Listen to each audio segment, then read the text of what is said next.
अपने आप को 84 लाख योनियों से बचाना है। दिन में ही कितनी योनियां तैयार हैं। जैसे एक कुत्ता दूसरे कुत्ते को देखकर भौंकता है, ऐसे ही किसी ने क्रोध किया और पलटकर तुमने भी क्रोध से जवाब दिया तो तुम्हारा कुत्ते का जन्म तैयार है। बंदर की तरह सारा दिन तुम्हारा मन भटकता रहता है। बिल्ली की तरह तुम इधर उधर झांकियां मारते रहते हो और गधे की तरह सारा दिन तुम बोझा उठाते रहते हो। तुम टीवी में पिक्चर बड़े आराम से देखते हो, ऐसे ही सृष्टि में भी सारे खेल तमाशे बड़े आराम से देखो। किसी में भी अटको मत, जहाँ अटकोगे वहीं लटकोगे। जो अपने को सुधारता है वो आनंद में रहता है और दूसरे को जो सुधारने की कोशिश करता है वो हमेशा दुखी रहता है। भगवान ने भी कहा है, मनुष्य ने सबसे बड़ी गलती दुनिया में आकर ये की कि वो अपने को ना सुधार कर दूसरे को सुधार रहा है। दूसरे को सुधारना माना दीवार से टकराना, पत्थर से सिर फोड़ना।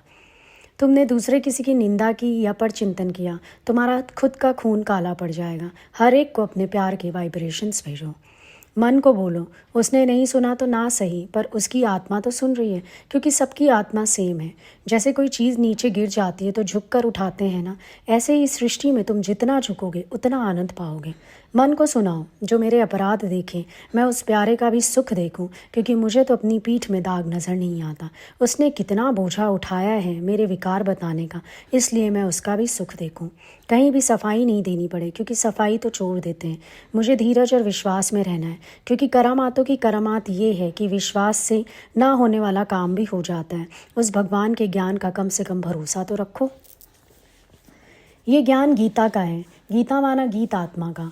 माँ बाप जन्म देते हैं, गुरु जीवन देते हैं। जन्म की मौत होगी पर जीवन की नहीं। अर्जुन को भगवान बोलते हैं, तुम आत्मा हो, तुम अजर हो, तुम अमर हो। अर्जुन पूछता है, भगवान मैं आत्मा कैसे हूँ? ये शरीर जो है वो 5 तत्व का है और बाहर भी 5 तत्व हैं, दोनों आपस में बरत रहे हैं। भगवान कहते हैं, तू आत्मा से न्यारा है। जैसे रात को गहरी नींद में सोते हो, सुबह उठकर टहलते हो। आज नींद बड़ी अच्छी आई तो वो जानने वाला कौन है? आज बड़ी ठंड लग रही है या मेरे सिर में दर्द हो रहा है, वो जानने वाला कौन है? हे अर्जुन, वो आत्मा तुम हो, और जिसने 5 तत्वों को जीता है वो भगवान है। जो अपनी भूल को मानता है वो मनुष्य है, जिससे दोबारा भूल नहीं होती वो देवता है, और जिससे कभी भूल ही नहीं होती वो भगवान है। क्रोध में हो तो नरक में हो, शांत में हो तो स्वर्ग में हो, और आत्मा में हो तो वैकुंठ धाम में हो। भगवान माना जो अपना भाग्य बनाए। माया से दिल लगाओगे, सुख दुख पीड़ा आंसू मिलेंगे। अभी सत्संग से दिल लगा लो तो आनंद ही आनंद है। राजा जनक को खाली एक रात सपना आया कि मैं सपने में मर गया हूँ, तो उन्होंने सुबह उठकर ढिंढोरा पिटवा दिया कि आखिर सत्य क्या है। हम भी जब मीठे मीठे सपने देखते हैं तो सोए रहते हैं, पर जैसे ही कोई भयानक सपना आता है तो हम जाग जाते हैं। मछली को पानी में रखो तो जीवित रहती है, दूध या शहद में रखो तो मर जाती है। ऐसे ही भगवान ने हमें कितने सुख दिए हैं, पर जब तक ज्ञान नहीं है तो सुख लेना भी नहीं आता। तुम साधु बनो, कोई चोर नहीं। तुम शांत रहो, कोई शोर नहीं। दूरी दूर करो, कुछ और नहीं। पर ना मानो तो कोई जोर नहीं, पर मान ना मान तू है ही भगवान। इच्छा माना दो बला, पूरी होती है तो अहंकार होता है और नहीं पूरी होती है तो दुख होता है। जीवन का एक ही लक्ष्य है और वो है भगवान को पाना। माया की इच्छा दुख ही दुख देती है और भगवान की जो तड़प है वो आनंद देती है। निरीच्छा वाले के लिए तो भगवान भी सोच में पड़ जाता है कि इसको मैं क्या दूँ, क्या क्या दे दूँ, जितना दूँ उतना कम है। राजा जनक को जो भयानक सपना आया उसके बाद वो सत्य की खोज में निकल गए और उन्होंने कुछ प्रश्न किए। पहला, सोते समय किसकी आँख खुली रहती है? मछली की। मछली उल्टी होती है तो पानी पीती है। ऐसे ही जब हम जगत से उल्टे होते हैं, माना जगत नहीं जगदीश है, तो हम तृप्ति में आते हैं। दूसरा, कौन वेग गति से चलता है? मन। मन कैसे वश होगा? ज्ञान से। सांप को दूध दो तो जहर देता है, डंडा लगाओ तो सिर पर चढ़ता है, पर बीन से वश में होता है। ऐसे ही गुरु के ज्ञान की बंसी से मन वश में होता है। तीसरा, जन्म के बाद किसको हलचल नहीं होती? अंडे को। मुर्गी के अंडे को कोई ऑमलेट बनाकर खाता है, कोई बॉईल करता है। मुर्गी कभी भी प्यार का रिटर्न नहीं मांगती। बुद्ध के पास एक आदमी आया, वो बहुत क्रोध में था। उसने बहुत गालियां दी, फिर थूका बुद्ध के मुंह पर। बुद्ध के शिष्यों को बड़ा गुस्सा आया।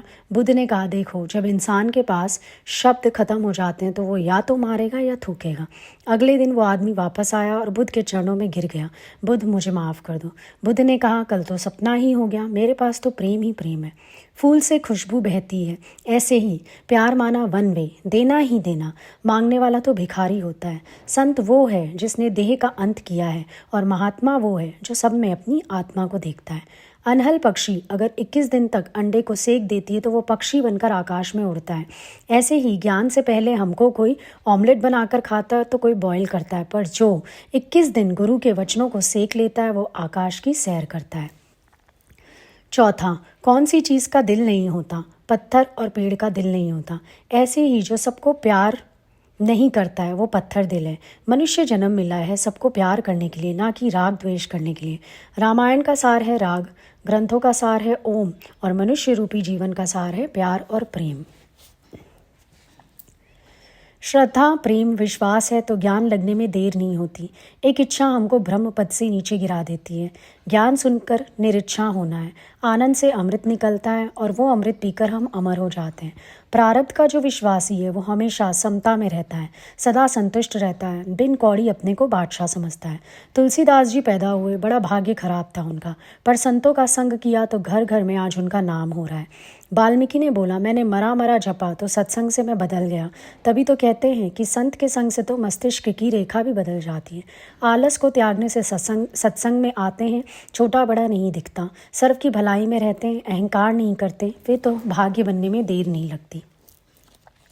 एक बार गुरु के आगे बिक जाओ तो मान अपमान भी नहीं लगेगा। तन मन धन मेरे गुरु का है तो कुछ टच भी नहीं करेगा। जैसे एक बिल्डिंग बिक जाती है, उस पर हमारा हक नहीं रहता, ऐसे ही तन मन धन गुरु को बिक्री कर दिया तो फिर संकल्प विकल्प सुख दुख मान अपमान हानि लाभ कुछ भी नहीं लगता। पत्रम पुष्पम फलम, पत्रम माना शरीर रूपी कपड़ा, पुष्पम माना मन रूपी फल जो कि हमें भगवान को अर्पण करना है, और फलम माना संसार के पदार्थ। मन रूपी फल यदि भगवान को अर्पण है फिर आए की खुशी भी नहीं और जाए का गम भी नहीं। ज्ञान सुनने की फीस यही है कि एक एक श्वास जो है वो सर्व की भलाई में रहे, कहीं भी मेरा अहंकार ना निकले। गुरु को शीश देना माना गुरु से भय उपजे, भय से पाए मोक्ष द्वार। गुरु मुझे 1000 आँखों से देख रहा है, हमेशा ये विश्वास मन में होना चाहिए। अपना ज्ञान ही मास्टर है, अपना ज्ञान ही अनुभव है, अपना ज्ञान ही आगे बढ़ाता है। एक एक वचन मोती जैसे अंदर लेना है, गुरु का ज्ञान अपना बनाना है। मैं आत्मा कैसे हूँ? मेरे में न संकल्प है, न विकल्प है, न द्वेष है, न राग है, न दुख है, तो मैं आत्मा हूँ। मैं अपने में स्थित हूँ, मैं अजर हूँ, अमर हूँ। कोई हालत है ही नहीं जो मेरे को सुखी दुखी कर सके। दुख सुख तो है ही नहीं, हमने इन्वाइट किया हुआ है बस। हालत आई गुजर जाएगी, मैं उसको जानने वाला दृष्टा बनूं। गुरु तुम्हारे अहंकार का दुश्मन है। सच्चे वैराग में रहोगे तो माया से छूट जाओगे। जितना ज्ञान अंदर जाएगा उतना वैराग आता जाएगा। क्या मांगूं? कुछ भी स्थिर नहीं। जो भोग भोगे हैं, जो नहीं भोगे हैं, दोनों में अगर खटाई आ जाती है तो समझो सच्चा वैराग आ गया। देवी के 8 शस्त्र हैं, घर में देवी बनकर रहो और उन शस्त्रों को टाइम पर यूज़ करो। पहला, शंख। शंख की तरह खाली होना, माना ख्यालों से खाली।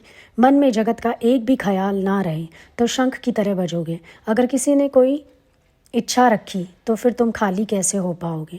दूसरा, चक्र। ज्ञान के चक्र से गुरु हमारा अहंकार का सिर काट कर आत्मा का सत का सिर लगाता है। जब अहंकार नहीं तो मैं मेरा भी नहीं, सब मैं ही तो हूँ। एक से अनेक बना हूँ। जो भी सामने आए नम्रता प्रेम से झुके। जिससे दिल में द्वेष हो उसके पास जाकर झुको, माफ़ी मांगो। मेरी मैं कहीं ना निकले। अपोजिशन आए तो मुस्कुरा दो, कोई 10 बार गाली भी दे तो भी मुस्कुरा दो। तीसरा, पदम अर्थात कमल। जैसे जल में कीचड़ में रहकर भी न्यारा रहता है, पानी की बूंद भी उस पर टिक नहीं सकती, ऐसे ही कमल की तरह न्यारा रहो।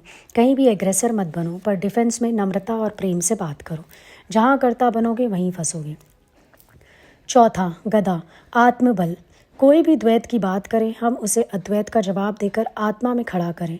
हम हर एक जड़ चेतन में भगवान की सत्ता का अनुभव करें। पांचवा, तलवार। तलवार से अपनी हर इच्छा और वासना का गला काटो।